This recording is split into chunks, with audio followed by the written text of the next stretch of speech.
एका भाऊनं मला कमेंट करून काय म्हणला होता, भाऊ आता लग्न सराय आहे, एका दिवशी 3 लग्न असल्यावर तिन्ही जागचं जेवण अटेंड कसं करायचं.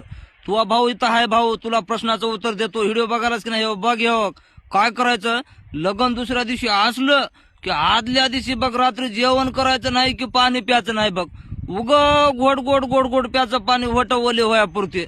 दुसरा दिवस निघाला लग्नाचा. पहिल्या लग्नामध्ये अक्षता पडल्या रे माय. पटकुन्या पंक्तीत बसायचं ना हासडून जेवायचं, तेच झाड धरायचं बघ थंडगार, आणि तिथं आजगर लोळायचं ना खाल्लेलं सगळं जिरून टाकायचं बघ भाऊ. मग लगेच आपला मोर्चा दुसऱ्या लग्नातल्या पंक्तीकडे जाऊ द्यायचा. मग तिथं हासडून जेवायचं, जरा हिंडायचं, पंक्तीत वाढायचं, कारण तिसरा राऊंड कंप्लीट करायला आपल्याला अवघड जाऊ शकतंय. म्हणून आपण काय करायचं, हिंडायचं, फिरायचं, वाढायचं. तिसरा राऊंड तर तितक्या बिगीनं होऊ शकत नाही बघ भाऊ आपला. मग काय करायचं, तिसऱ्या लग्नाकडे मोर्चा वळवला आपला की आपण घरून की नाही टोपलं जे थैला न्यायचा, वाढण आणायचं, तेच घरी रात्री कार्यक्रम करून टाकायचा बघ तिसऱ्या लग्नाचा.